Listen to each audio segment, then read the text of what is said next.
hit record. Hi, everyone. Welcome back to the Educator Wellness Revolution podcast. I am Scott Goldstein, the founder and director of Empower Ed, and super excited to be here with Victoria and Gab today and for this conversation that we're going to have. Hi, I am Gracia Bohovich. I'm the Director of Educator Wellness for Empower Ed, and agreed, we're here with two amazing human beings who work with Bmore Transform, and you're going to learn a lot more about their organization and their really important mission. And we're going to dive deep into the theme of belonging, which is something we hear a lot about in our school communities that we work with, around how people want to feel a sense of belonging. People don't feel a sense of belonging. And I think it's such an important part of the human experience and what happens in school buildings. So we're very excited and grateful to have you here. And can we start just hearing a little bit more about you, of who you are, your connection to educator wellness, and why, and tell us more about Bmore Transform. Yeah, sure. Hi, everyone. My name is Gab. I use they, she pronouns, and I am a former classroom teacher. I taught 2-year-olds all the way to 8th grade, and I have my master's degree in educational leadership.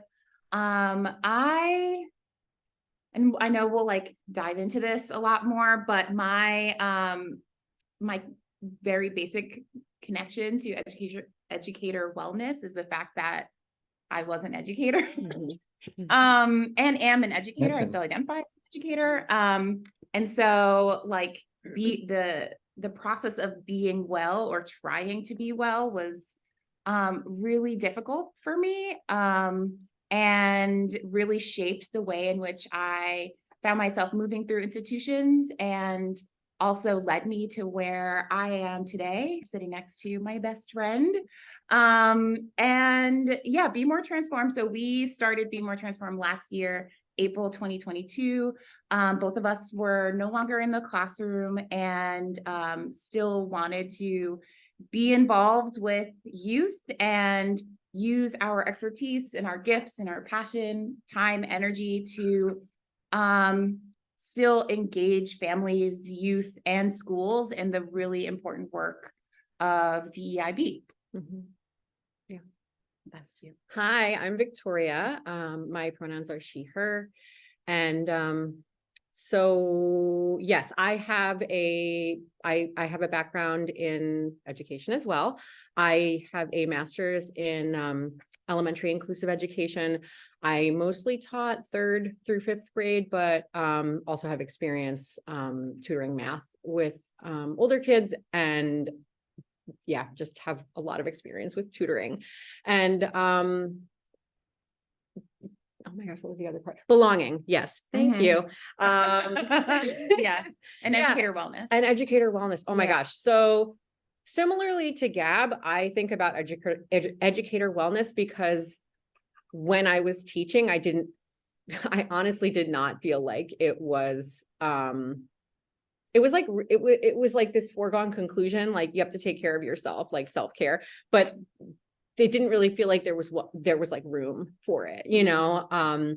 And so thus my experience with wellness was mostly feeling resentment and rage. And so that is something I don't want people to feel anymore. And a big part of what I am aspiring to do with, that we're both aspiring to do with Bmore Transform is give teachers an outlet where they can feel joy, where they can feel inspiration, where they can feel supported, so that even if they're in a building where maybe they are I just got to keep my head down, they can know that they have a space with people who see them, value them, love them, where they can come and be their full selves with Bmore Transform.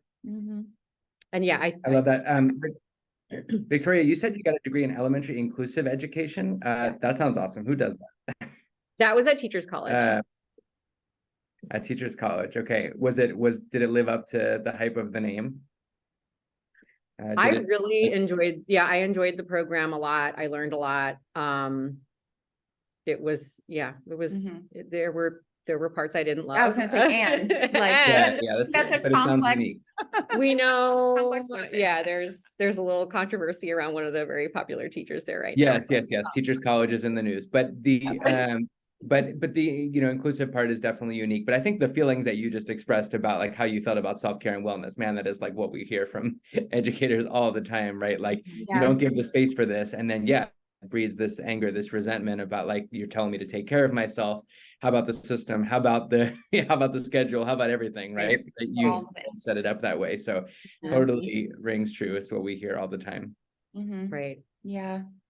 You talked about the DEIB framework, and I think people have heard about DEI work, diversity, equity, and inclusion. And I've been really personally very excited when I see the B starting to show up, because I was like, you can have every right like way that you do things, but without that sense of community or that sense of mutual care, it feels like those things don't really flourish. And so when Scott told me that you all really focus on belonging, we were so excited to talk to you more. So could you talk about what does belonging mean in the schools that you have been in, either where you haven't experienced it or where you have, and how does that fit into this greater framework around equity and justice?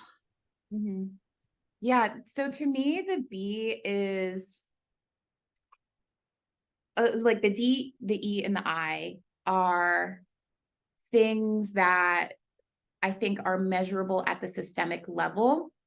And the B, however, is very personal, and belonging feels so different to everyone, every individual. And so when we see institutions valuing and explicitly talking about belonging, like you can have all the diversity, right? You can have all the equitable structures. You can, have inclusive practices. And yet, if people in your institution don't feel like they belong, like what is the point of the D, the E, and the I? So to me, I think the B is important because, again, as I said, it's very personal. It's very different depending on who you are.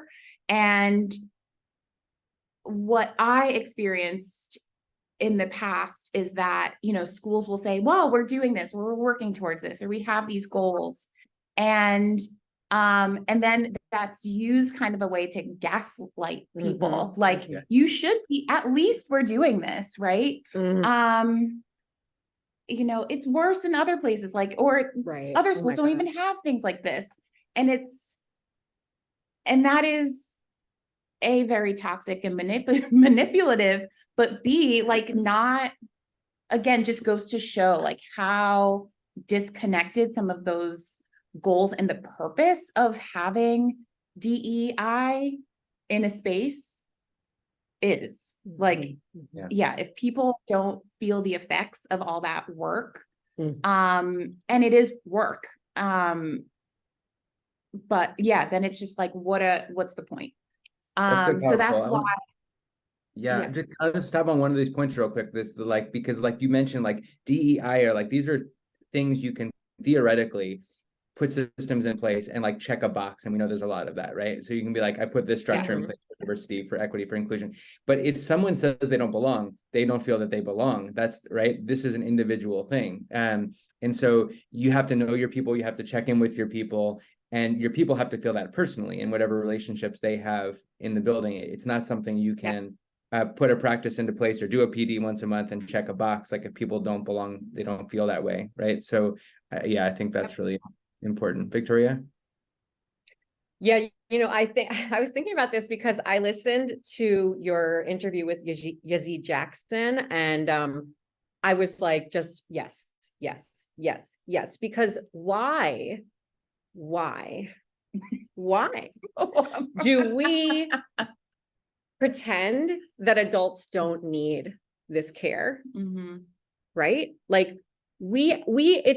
It's like you get past 18 or whatever, or you leave college. I don't know when it starts, honestly. And it's different for different kids, right? And different races. That's what I was, But okay, I gotta calm down. It starts early, right? Why though? The expectation is that when you have your classroom, you do everything you can to make those kids feel welcome, right? You want them to feel welcome. You want them to do that. And the biggest piece to me, that cornerstone, is, do you trust them? Do they know you trust them? Do you trust that they know what they need? Do you trust that they are working hard? Do you trust that they're going to come talk to you? Do you trust that when they say, I think we should do this, right? Feedback, whatever, that you say, I believe them. I know this is what they need, or I think I know this is a good suggestion and I'm willing to try. Why do we do that with kids? And then with adults, literally, you are pushed off a cliff. Good luck. Oops. Right. And so that makes me so upset because the fact of the matter is that a lot of times we don't train kids in like dealing with conflict. There's so many times when we come in and apologize, like, okay, cool. Like How did, but like, it doesn't, nothing feels different. Right. But like hearing Yazzie talk about restorative, I'm like, yes, that is actually like what we need to be doing with teachers too, and staff members and administrators, is saying like, you need to constantly reinforce and practice, and then reinforce and practice and reinforce and practice this idea of like, how do we make you feel that you belong here? What do you need? Am I going to listen to your suggestions? Okay, cool. That's cool. You check that box. Are you going to do what I'm asking for or suggesting? If it doesn't work, okay, scrap it. Try something else. But like, if we're going to do that in our classrooms, why aren't we doing it in the school? And if I hear again, well, there's just too many different opposing, that happens in the classroom too. So I think there's just like this really strange piece of like, well, it's just not done, or like, you're grown, you should know. Unfortunately, a lot of us don't, right? Like I am currently like really on like shedding what I learned as a young person about conflict, and like being told by a parent that anger is a useless emotion, right? Like she said it to protect me, but like, dude, didn't help. And, you know, and I think there are a lot of people who are really afraid of like feeling upset or feeling like, oh, if I ask for what I need, like, you know, and I just think, it's not useless. It's not a waste of time. It's really important that we know we can come and be our full selves and like be messy and like make suggestions and be like, whoops, that didn't work. That's what we need. That's how you feel you belong, is when it's like, you can flub and people are like, that's cool. Yeah, I think you're Absolutely. naming so many things here around how we just expect adults to know how to do all this stuff, where we don't give them any kind of modeling or guidance or support for it. And then something else I've been thinking about a lot in institutions is just the way we prize programming. Like we want to like create all the programming, and we're going to, you know, all the outcomes that are going to come from this programming, and we don't scaffold it at all with the feedback loops and the communication and the place to even just to say this isn't working. And we talk to teachers all the time where like they give us this initiative, it's not working, there's no way for us to push against it because there's no way to be listened. We don't even know who to go talk to about this. And it's not just schools, it's like so many institutions go this way. And I'm like, what would it be like if we could put the scaffolding in place first, like create the feedback loops, create the relationships, and then add the programming in so we could really get the outcomes. I think what you're bringing up is, and what you were saying, it's like a product of our capitalistic society, of the fact that like, it's just grind, right? It's just grind culture, like, but we're also not talking about it. Like, you know, teachers are working more than 40 hours a week. And like I was easily clocking in 60, 65.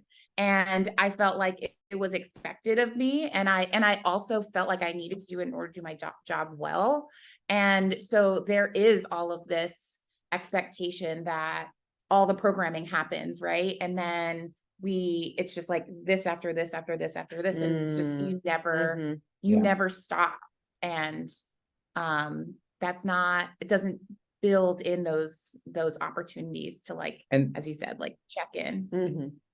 Totally. And I mean, this is something we talk about all the time, but it's like, there's the grind culture and the capitalism, but there's also just, this is an education reform. It's very much tied in with those things, but this is an education reform brand that has been sold for the last 40 years or so, which is just that like our culture of high expectations means that you sacrifice yourself, right? And put students first, as if putting yourself right, and your needs is not supporting students, right? And so like breaking up that belief is so crucial to what we try to achieve with school leaders, with schools, and promoting wellness. Is just that student wellness is educator wellness, and educator wellness is student wellness, and you cannot pour from an empty cup. But also just that their self-sacrifice, right, is not producing what people think it is. And a culture of high expectations does not mean, right, that we don't take care of ourselves, that we don't create a sense of belonging, that we don't create a sense of inclusion, because that is totally undermining all the academic things you think you're striving for, right, if you don't prioritize that. And I think that we have so many school leaders that talk about the importance of creating a positive school culture. And maybe it's because they're not measured on it or whatever else, but they're not all effective at inspiring that sense of belonging. So I'm really interested in hearing from you, how can leaders actually set the right tone for their staff to truly support each other and create that sense of belonging? Yeah.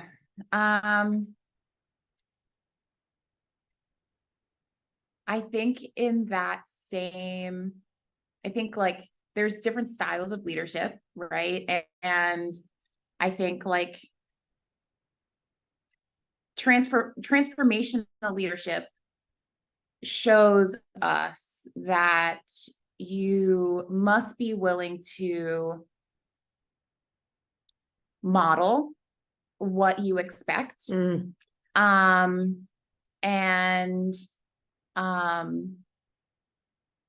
knows that it's not going to be linear, right?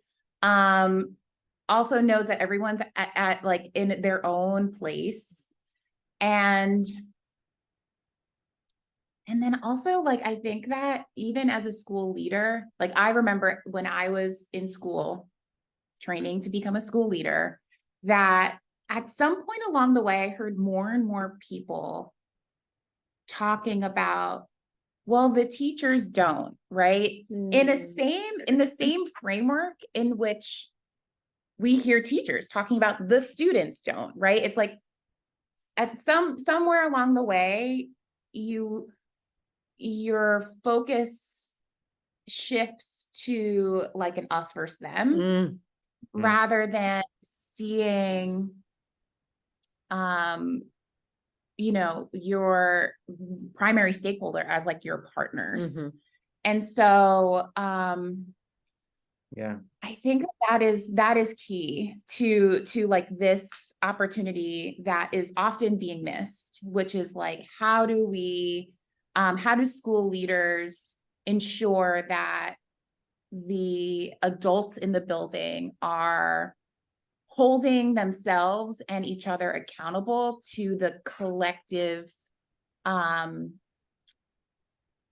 thriving, like it's, the framework surviving. What you're naming is like, we hear that from school leaders all the time, which is like, I would love to be flexible with people, and I would love to give them grace, and I would love to be able to treat everybody individually. But the problem is I have all these teachers who don't meet these deadlines, who don't come in on time, who don't, right? And so they do get, sometimes into that mindset, right? Of like, well, the first thing that comes to my mind is we have a bunch of people who don't meet my expectations. Right. Yes. And so if I start giving grace, I'm lowering my expectations of them. And then it's just going to be chaos, right? Like, I can't let that happen. I have to hold on to the reins of control here, right? Yes. But what they're doing is actually, right, undermining that sense of people wanting to be there on time, of people wanting to be their best work, right? And they create more of a problem for themselves because they're not willing to treat people individually or be flexible with them or give them grace. Yeah, which that same dynamic also shows up in the classroom. So it's like, again, thinking about this group of people who you're serving, and like our desire to control all of the outcomes. And it's like, we can, again, scaffold so much, we can set them up for success so much. And the difference between like students and teachers as that group in which you're serving, or the group that you're leading, is that obviously like teachers, you document, right? Like there is a pathway to, like them leaving the classroom or them leaving your institution. Whereas like with students, it's different, but it just ends up being this, as you said, like this assumption that like, because we are treating people as individuals. And if some people need more support, we're somehow lowering our standards or our Right. expectations. And like, that is absolutely not true, because again, we're asked, educators are asked to do that all the time. And again, if that is an outlook that you have about your teachers, like, how do your teachers see your students who are in that same Yep. expectation? Like, if that's the culture of your school, that like everything is the same across the board and it has to be the same across the board, like, I'm wondering just like, what is your school like? But B, like, if you don't want it to be that way, then like that, there's a gap in like how you are as a leader and how that is passing on, how that is passed on to your teachers. Oh my gosh. Yes. Yeah. The thing that's coming up for me is like the culture of urgency, you know, like our capitalist society, like it And really white supremacist, encourages, yes.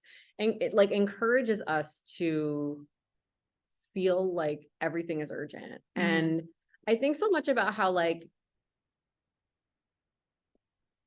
there's like it's like two prongs, like we're not enemies, we're working towards a common goal. But like we have to try and understand where each other is coming from, which you were saying, like, well, why are, you know, maybe there's a reason why they're coming in late every day, right? And so like, if you could understand what that is, but you need to take time, right? And I remembered teaching like, and just feeling like so much urgency from other like teachers around me. And I was just like, what are we rushing to?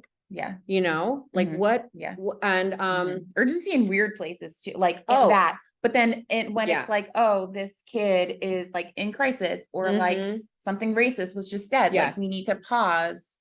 And they're like, wait, but like the curriculum Yeah, can't wait. Hold And it's on, like, we have this like assessment coming up. Like, I don't care. Yeah. No one is going to be able to, if they can't, if I can't focus, how can they focus, right? And I just, there's so much that's like, that the priorities are really strange.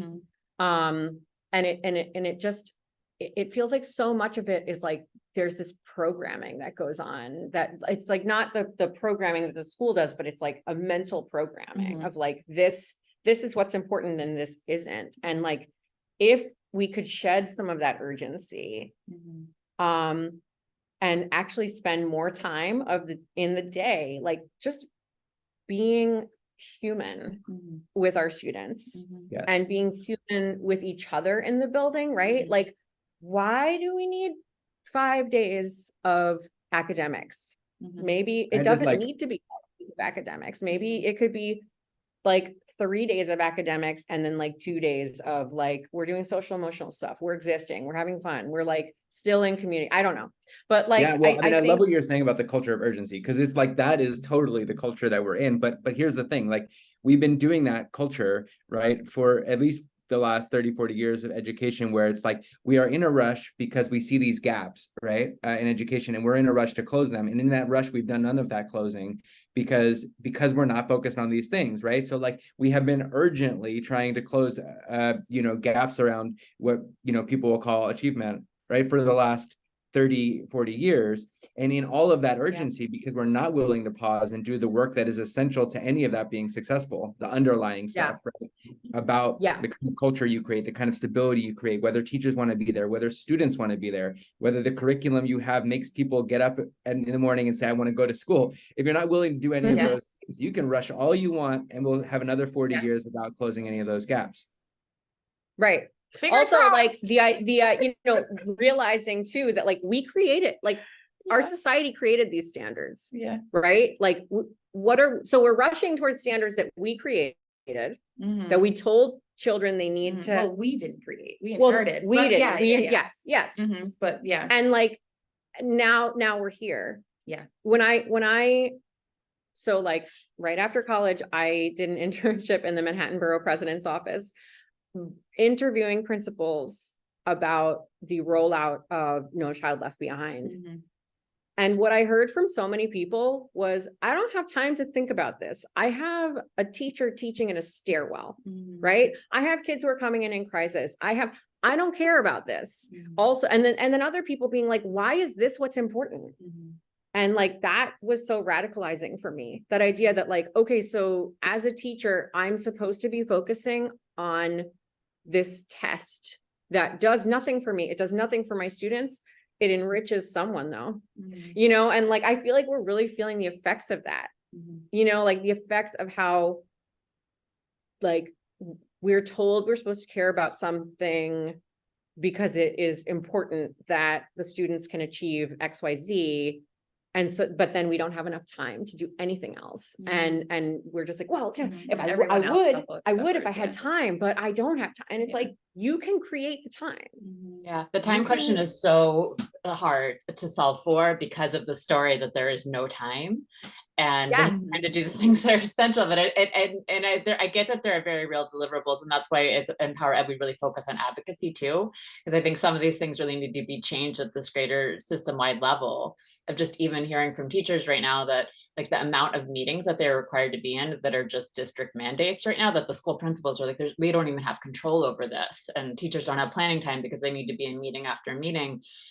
And it's like just being able to look at that bigger thing and push back. But I keep thinking about the phrase, like, if you want to go far, go together. If you want to go fast, go alone. If you want to go far, go together. Because that's, and the thing, this brings it back to belonging, is that like so many teacher voices do not get listened to, because I think teachers completely see all of the way the system is not working. And then because the feedback loops are not there. So as teachers, we love visionaries, and we really identified you all early on as just being great, big visionary thinkers. But what is your bigger vision for what a system based on educator wellness and belonging would look like? When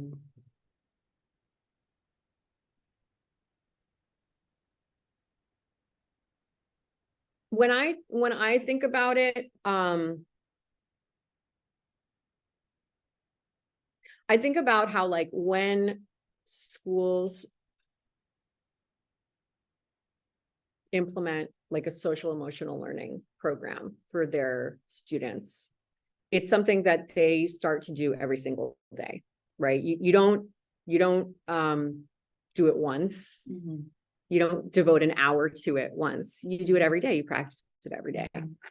And through things, you know, like we always did morning meetings, right? And like, that's a great way to help kids feel like they belong, because you ask them how they're feeling. You talk about what's going on in the classroom. You talk about what's going on in their lives, and you tie it back. Yes. Because there are plenty of people who do morning meeting that and don't tie in this the mission behind it. Right.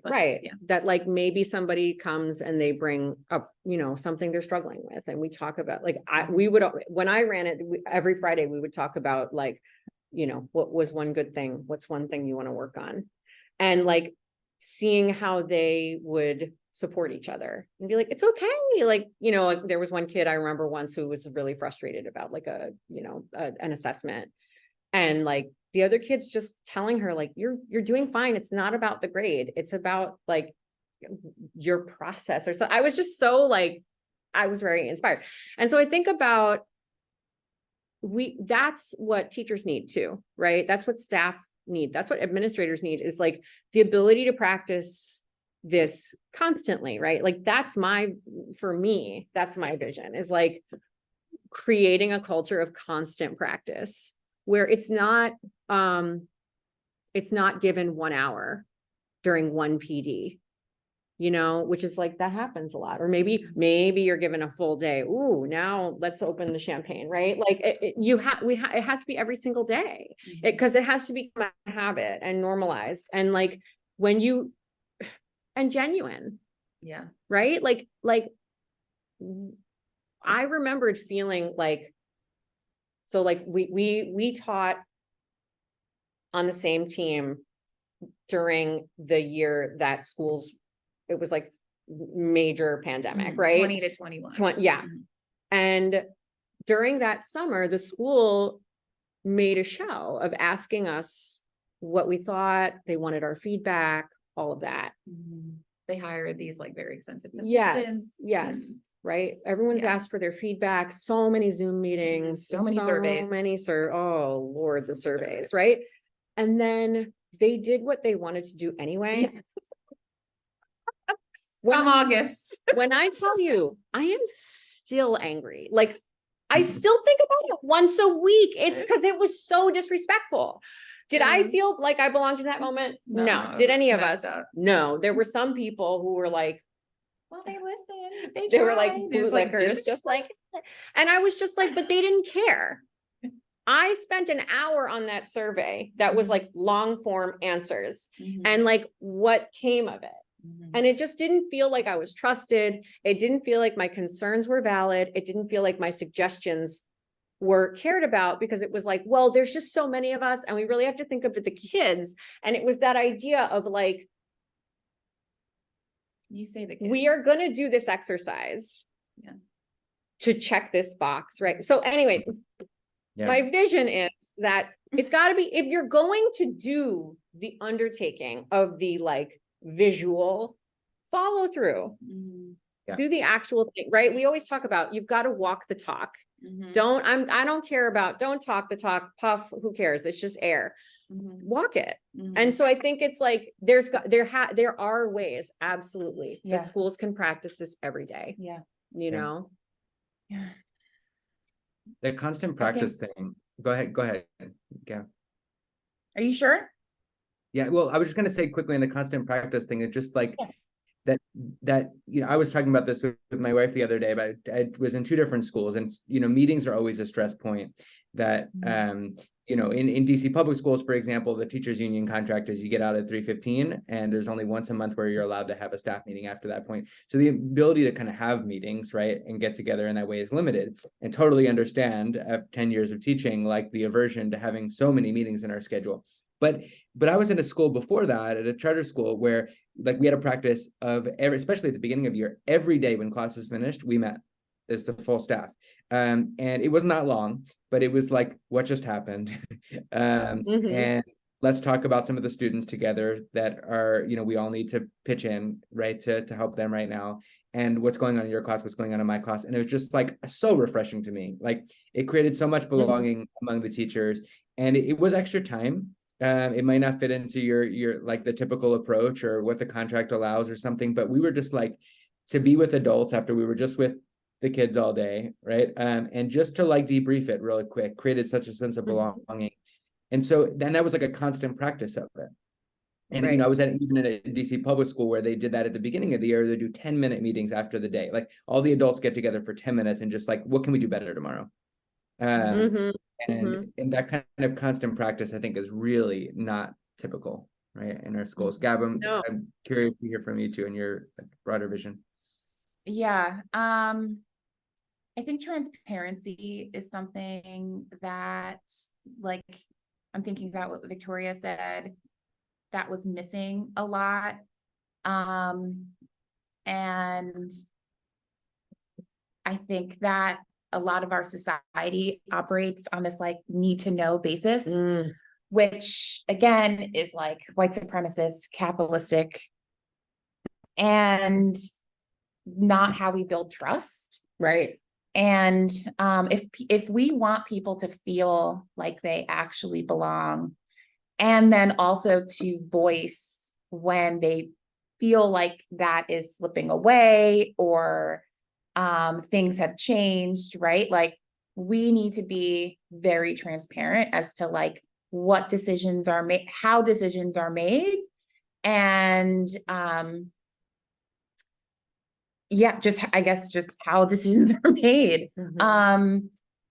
And yeah, just like really thinking about what you said when that experience was so gross. And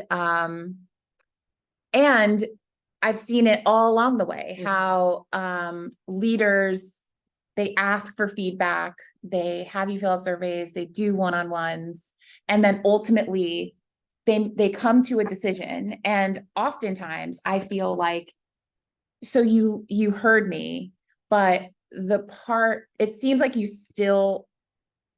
you were soliciting my feedback in order to try to convince you to not go with your original idea, which is like not, that's not transformative, and that's not liberatory. That's not like, if we are just the ones making the decisions and everyone else, it's like, you know, the person at the table that's like, Oh my convince God, me. I was literally thinking Right? of that meme. Yeah. Yes, What is he yes. saying? Like, I don't know. He's some creepy white supremacist guy, but it's like something is like something convince me I'm misogynist wrong. or whatever. That's what it is. Yeah. Like Yeah. convince me I'm wrong or tell me I'm wrong, whatever it Mhm, is. And it's like, mhm. we can't operate with that like binary limited mindset, because again, if I'm just like, you know, floating around the world, assuming that my perspective is right, I mean, that is just so off.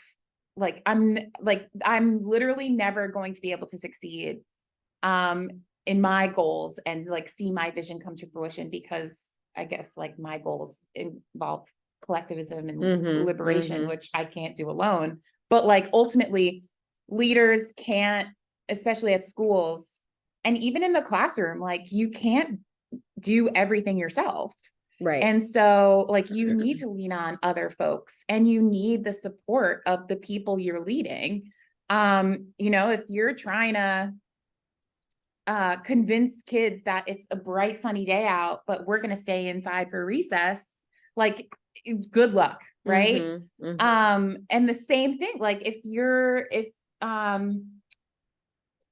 I don't know, like, you know, if you're trying to make some decision and you're not sharing why, or, you know, at least giving folks an opportunity, like, you know, you're having discussion, then like, again, it's just like why even include, it feels like even more manipulative and toxic Yes, when you like yes. set me up to expect that like my voice is valued when you're just, again, going to just do whatever you want. So I think my vision, right, is just like 0 out of 10 of that, Mhm. and like 10 out of 10 of like listening and taking a chance. Like, Mhm, mhm. Yes, it's the trying, yeah, yeah, trying.